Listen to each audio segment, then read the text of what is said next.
Let's go back to Las Vegas on March the 2nd, 1999. On the former grounds of the Hacienda, a brand new $950 million golden palace is shimmering under the desert sun, Mandalay Bay. At its grand opening, it was the very definition of accessible luxury, a resort with a real 11-acre sand beach, built on the promise that anyone could feel like royalty for a day. It hired 5,000 employees and opened with a concert by Bob Dylan. That was the dream. Now, fast forward to 2025.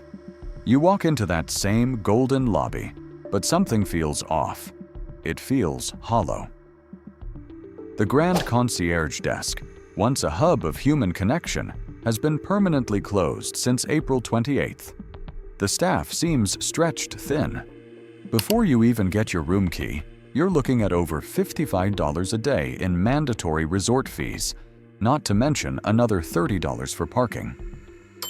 What happened to the magic? This isn't just a bad visit.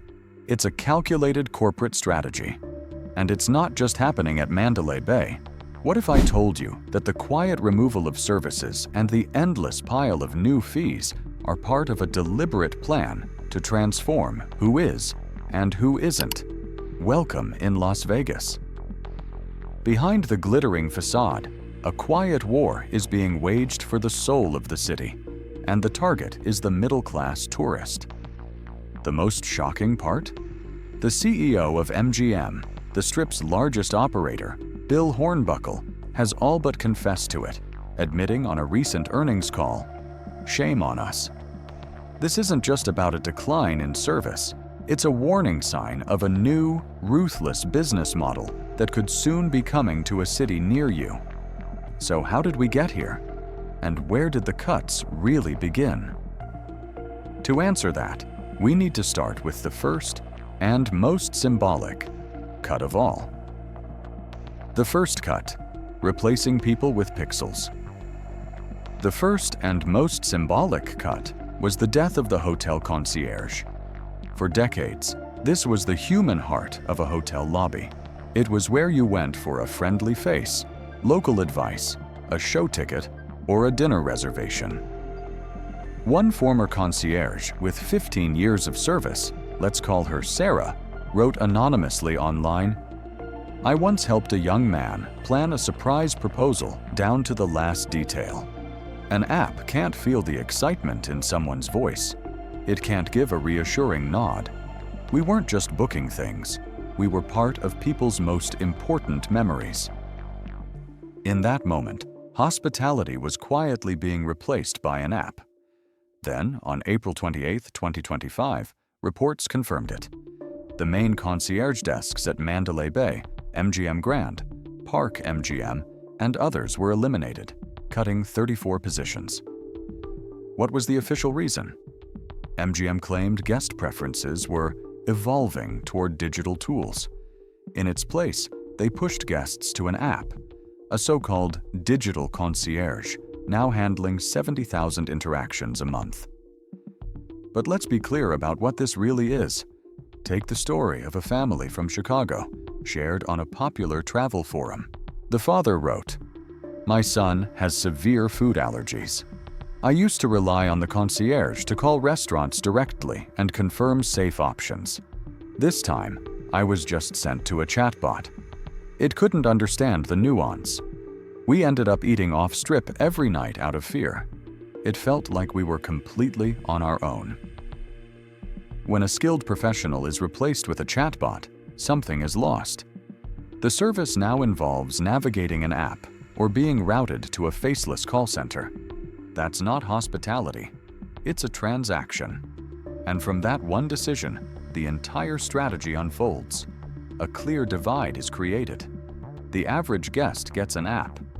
But if you're a high roller at Bellagio or Aria, the VIP concierge is still there, ready to serve you personally. It sends a clear message about the new priorities. If you spend a little, you use the app. If you spend a lot, you get a person. This isn't just about a few closed desks.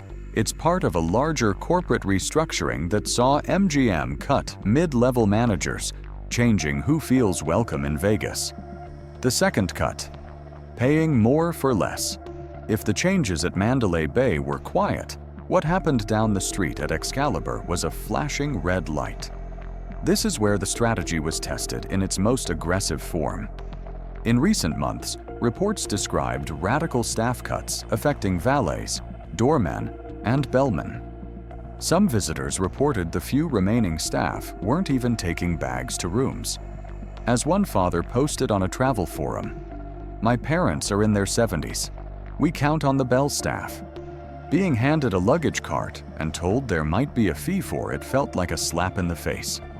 This is the direct result of a lean operations model and the elimination of 800 mid-level managers, leading to longer lines and slower service across the board. This tiered strategy is now in plain sight. At a value resort like Excalibur, the cuts are brutal. At a luxury property like Mandalay Bay, they're quieter but just as profound, showing up as a relentless cascade of fees. Let's break down the numbers. The daily mandatory resort fee, which covers basics like Wi-Fi and pool access, has skyrocketed. In 2021, it was around $35 to $40. By 2023, it was up to $48. Today, in 2025, it's about $55 per night with tax. That's a nearly 57% increase in just 5 years, adding over $200 to a 4-night stay for services that were once just part of the room rate. Then there's parking. As recently as 2022, self-parking was still free for guests on weekdays. That's gone. In 2023, it jumped to $20 for a weekend day. Now, it's $30 for self-parking and $40 for valet. A service that was once complimentary is now a mandatory revenue stream, representing an infinite percentage increase. Before you even swipe your room key, the combined resort and parking fees can hit you with an $85 per day charge, a pre-check-in shock that has led to a surge in negative reviews. Online forums are flooded with complaints. On TripAdvisor, negative reviews mentioning fees have more than doubled since 2023, making up over a quarter of all 1- and 2-star ratings for the property. One commenter summed up the feeling of being shaken down. "I spent $200 before I even checked in. Never again." This sentiment is echoed across thousands of posts on Reddit and Google, where Mandalay Bay's rating has visibly dropped. These aren't just anecdotes. They are data points in a larger story. Cancellation rates for budget bookings have climbed by over 15%, as middle-class families do the math and realize Vegas is pricing them out. The motive: the velvet rope. Confession: all of these cuts and fees beg one simple question. Why? Why risk alienating your customers so aggressively? To understand, you have to follow the money, and the numbers reveal a city under strain.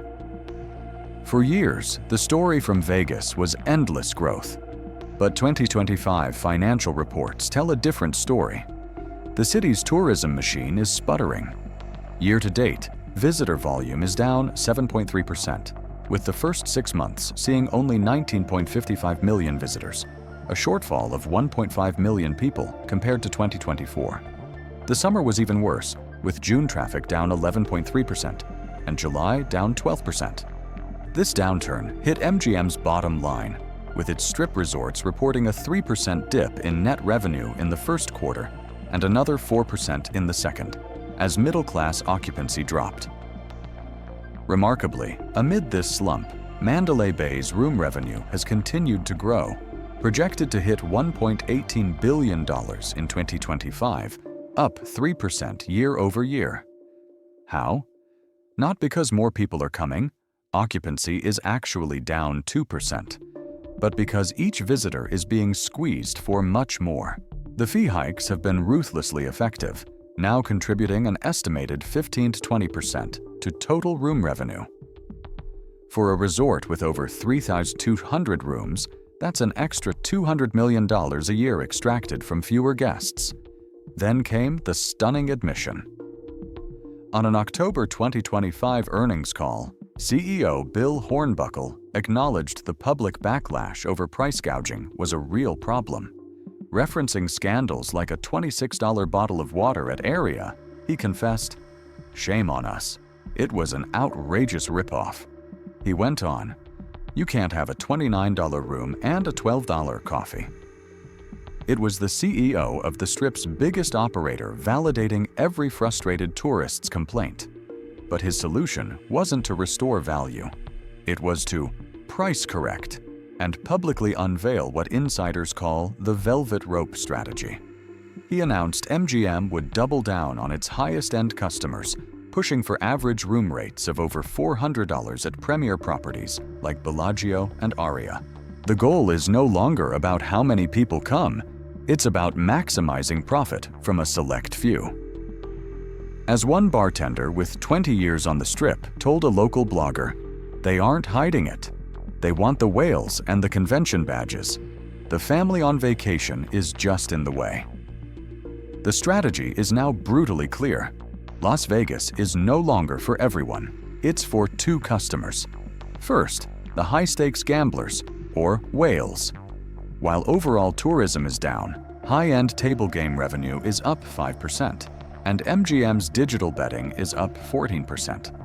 For them, VIP lounges with biometric access and full-service concierges remain untouched. Second, massive conventions. With leisure travel dropping, MGM is aggressively courting corporate events, boasting a 15% increase in 2025 bookings for MGM Grand. These groups fill rooms and boost profits. Everyone else, the family on vacation, the couple on a weekend getaway, is now just a revenue source to be squeezed. The data proves it. While occupancy at value-focused resorts like Mandalay Bay has dropped by 5%, the profit per guest has increased by 10%, thanks almost entirely to fees. Hornbuckle's confession wasn't an apology. It was a declaration of a new business model that has abandoned the middle-class tourist. The fallout, the hollowing of Las Vegas. What is the result when a city built on hospitality decides that hospitality is no longer the priority? The fallout isn't just financial, it's a crisis of identity. The word you hear over and over from visitors today is soulless. That feeling is the direct result of these corporate choices. Every time a human connection, like the concierge, is replaced by an app or a kiosk, a piece of the city's soul is chipped away. It's the difference between being hosted and being processed. And that feeling of being processed is now everywhere. From the check-in terminal to the $55 resort fee, you're constantly reminded that you're a line item on a spreadsheet. This is where nostalgia becomes the casino's worst enemy. Anyone who visited Vegas when Mandalay Bay opened remembers a different feeling, a sense of excitement and generosity with starting room rates around $150. The stark contrast between that memory and the current reality of being nickel and dimed makes people feel cheated. It makes them feel like the city no longer wants them, only their wallet. So, can this last? The warning signs are flashing. Official reports show a dip in visitor numbers. Executives themselves admit to a soft summer. Conventions and high rollers can fill hotel rooms, but they cannot create the vibrant, electric energy that is Las Vegas. A city with only those two groups isn't Las Vegas. It's a corporate campus with a casino. So, what's the final word on Mandalay Bay? The resort isn't failing. The truth is much sadder.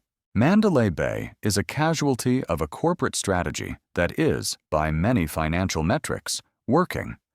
It's a blueprint for how a company can respond to financial pressure not by improving the guest experience, but by stripping it for parts. The slow death of services, the replacement of people with apps, the relentless focus on fees. This is the new business model. It's a model that rolls out the red carpet for the high roller and treats the average tourist like an ATM. Mandalay Bay, once a symbol of luxury for all, is now on the front lines of this quiet, cynical transformation. The Golden Palace still stands, but the promise behind it feels empty. It has become a machine designed to squeeze, not to welcome. But that's my analysis. The real story comes from you. Have you been to Vegas recently? Have you felt this squeeze firsthand? Or do you think the magic is still there? Let me know in the comments. And it leads to the ultimate question. Has the dream of Las Vegas as a welcoming escape for everyone been lost for good? Thanks for watching.